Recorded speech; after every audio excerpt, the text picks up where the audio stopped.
Viewers আসসালামু আলাইকুম। আমি ইঞ্জিনিয়ার মোস্তফা কামাল মিয়াজি। আজ আপনাদেরকে অত্যন্ত গুরুত্বপূর্ণ একটি বিষয় নিয়ে কথা বলবো। এই বিষয়টি আমাকে একাধিক ব্যক্তি ইউটিউব এবং ফেসবুকে প্রশ্ন করেছেন যে আমরা কলামের পাশে দরজার চৌকাঠটি কিভাবে লাগাবো।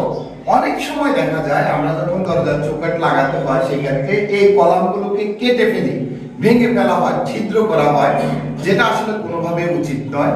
আমি যখন এই কলামটিকে একটি কাজ কমপ্লিট করব, কাস্টিং করব, তারপরে পরবর্তীতে যদি আমি এই কলামটিকে এখানে ভেঙে ফেলি, আমি যতই কাস্টিং করি তা কোনোভাবেই আর অ্যাড করা যাবে না। যেমন ধরে নেন আমার হাতের এই পাশে যদি কোথাও থেকে একটি মাংসের টুকরো উঠাই ফেলি, যদি এটা কখনো আর কোনোভাবেই এই জায়গাটি আগের মতো ফ্রেশ হবে না। ঠিক তেমনি ভাবে কলামের কোনো অংশকে যদি একবার ভেঙে ফেলা হয় তা আর কোনোভাবে স্ট্রেংথ আসবে না। আমি একজন ইঞ্জিনিয়ার হিসেবে সর্বপ্রথম আপনাকে বলবো যে কোনোভাবেই যে কোনো কাজের জন্য কমপ্লিট করা কলাম বা কাস্টিং করা কলাম কোনোভাবেই ভাঙা করা যাবে না, ছিদ্র করা যাবে না, এটাতে আঘাত করা যাবে না। তাহলে আমি এই চৌকাঠ কিভাবে লাগাবো? আমাকে এই প্রশ্নটি একাধিক ব্যক্তি জানতে চেয়েছেন যে কলামের সাথে কিভাবে চৌকাঠ লাগাবো। আপনারা যদি ভিডিও ডিসপ্লেতে দেখেন, এখানে আমাদের যে অ্যাঙ্গেল বা চ্যানেলগুলো আছে তা আমরা প্রথমে চৌকাঠের মধ্যে লাগিয়ে নিয়েছি। অতঃপর চৌকাঠকে এটার সাথে লাগিয়ে আমরা এই ওয়ালের সাথে স্টিল প্যারাগের মাধ্যমে এটাকে অ্যাডজাস্ট করে দিয়েছি। যদি আরেকবার আমি ভালো করে বলি, দেখেন আমাদের 1 2 3টি আছে। এটা হলো প্রথম এই চৌকাঠটির মধ্যে আমি খোলা অবস্থায় এই অ্যাঙ্গেল বা চ্যানেলটি আমি ফিক্সড করে লাগিয়ে নিয়েছি।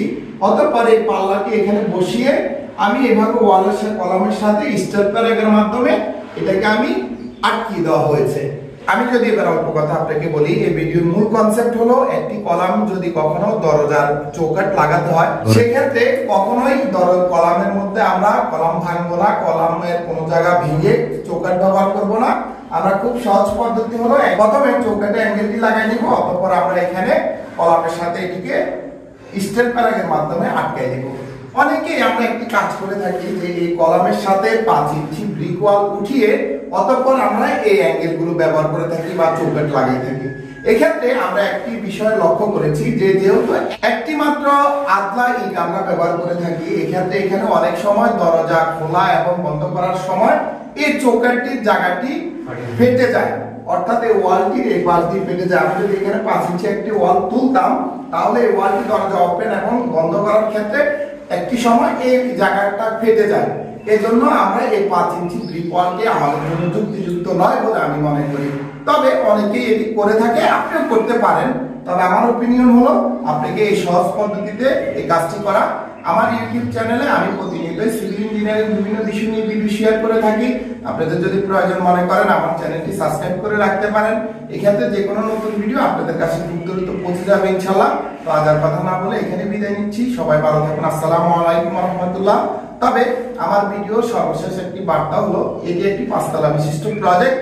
এই প্রজেক্টের দায়িত্বে আছে আমাদের কন্ট্রাক্টর মাইনুল সাহেব। আপনারা যদি কনস্ট্রাকশন কাজের ক্ষেত্রে কোনো প্রয়োজন মনে করেন সেক্ষেত্রে ডিসপ্লেতে ওনার ফোন নাম্বার দেওয়া থাকবে, চাইলে ওনার সাথে যোগাযোগ করতে পারেন।